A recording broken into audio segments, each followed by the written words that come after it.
Greetings YouTube, this is your resident Land Cruiser nut, and today we're going to be replacing the starter on my 1992 FJ80.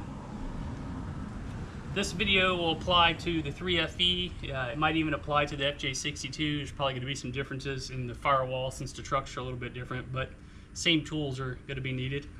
The reason why I'm replacing this is because me and the wife we're running some errands. She was going to go to the grocery store. I said drop me and the kids off at the park on the way. We're having our good time and just kind of waiting on her to come pick us up, and she gives me a call from the parking lot and says truck won't start. So I ended up having to get an Uber with two small children, stroller and everything, you know, get over there, and I figure the way that it's acting, you turn the key, it's not even cranking. So I get up underneath the truck, hit it with the starter with the hammer, and voila, it starts again. So I didn't even wait. I knew Toyota was running a parts deal at the moment, so I went ahead and ordered a new starter. A couple things I'm gonna talk about.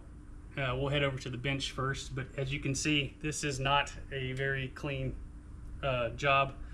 You're gonna have to get down into some uncomfortable positions. And but yeah, let's get over to the bench real quick and let's talk about starters and a couple of opinions I might have as to whether you should go with the Toyota or an aftermarket one, or a rebuild kit for that matter. So here we are at the bench, and before we get into the removal part, I believe the smart thing to do is go with a Toyota remanufactured unit. Keep in mind that Toyota does charge you, the dealerships do charge you a core charge, and that core charge only works if you are giving them back an original Toyota starter. So that's the one factor you gotta keep in mind.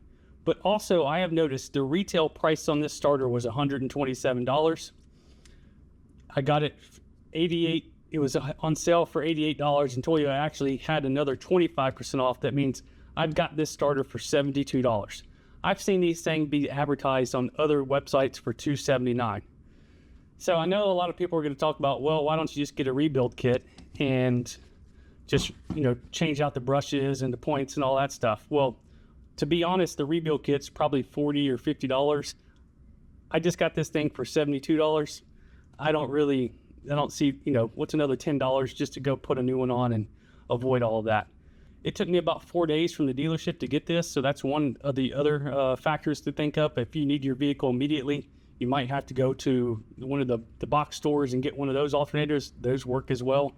But if you can wait on it, it's probably still cheaper to go get one from Toyota, believe it or not. So you're into the truck with me now, and we're looking directly up at the starter. I'm not going to take my wheel off or anything like that. I'm just laying up underneath the truck and gonna get it out like this. So what we got here is our electrical connector that goes to the ignition. We got the 12 millimeter nut here that holds the battery cable on. And then right underneath here, you have a 17 millimeter, and that's the first bolt that holds the starter on. So the first thing I'm gonna do is I got me a little screwdriver right here. I'm gonna run through here and push this down and get this out. Hopefully this is easy. Oh, that was easy. So we're just connected there.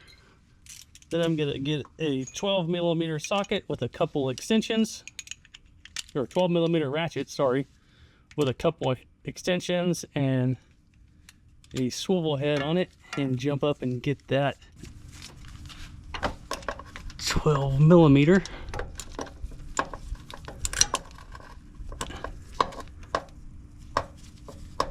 Oh, there we go. That's coming off. Go there, get that by hand. All right, I got that off.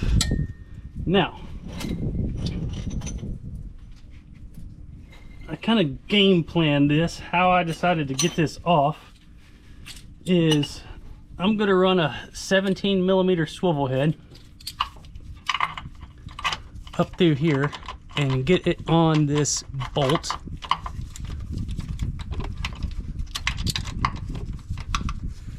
And then I'm gonna run that directly over the axle with a bunch more extensions, and then hit it with the impact gun. So you'll see that here in just a second.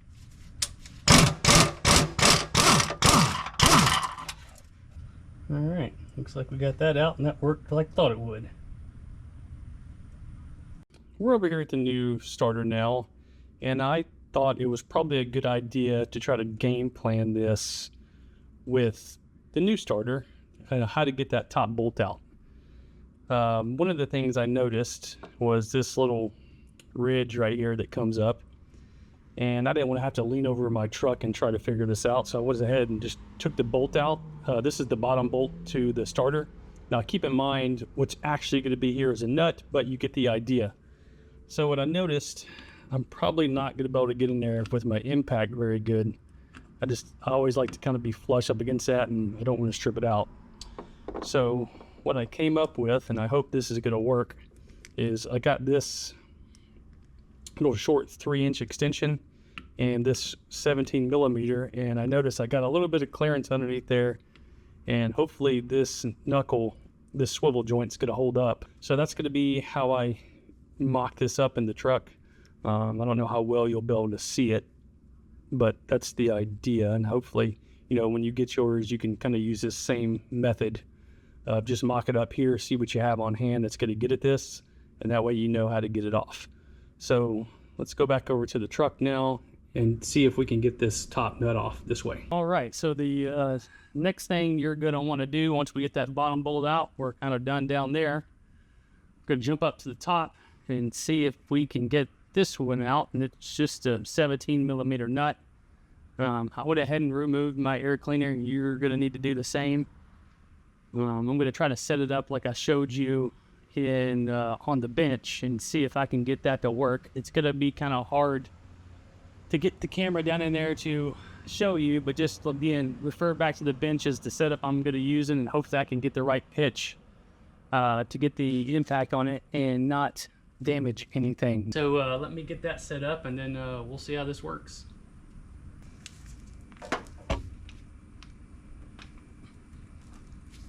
This seems like this is going to work, so we'll see.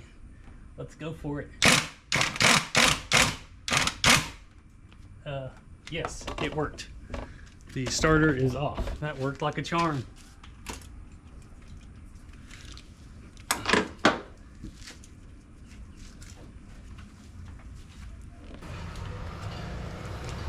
Well,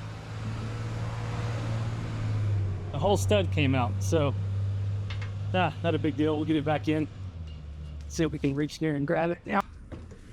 So it will come out from the top. That seemed like the best way to get at it. So we do have an original Toyota. Amazing it lasted this long.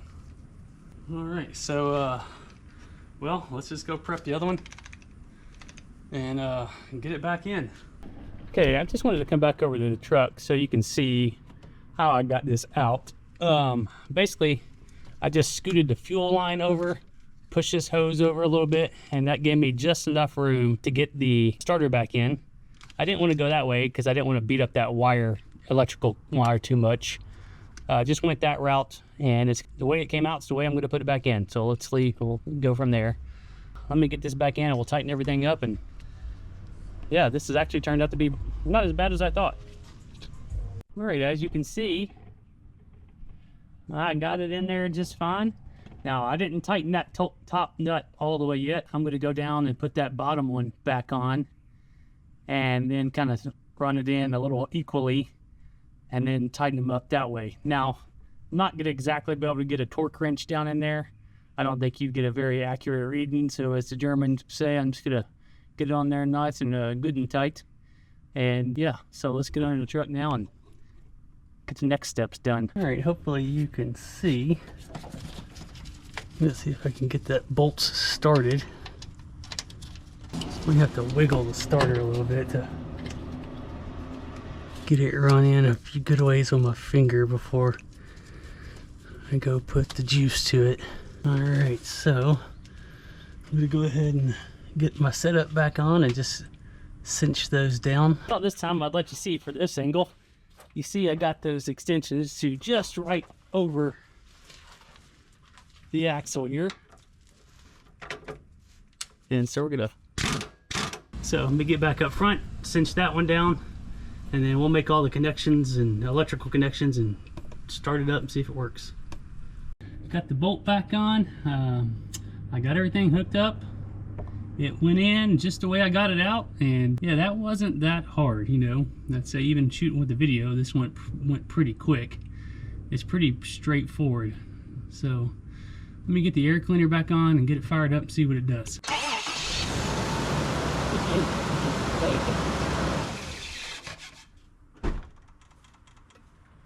Well, you saw that. She fired right up, no problem. So I would call this a raging success.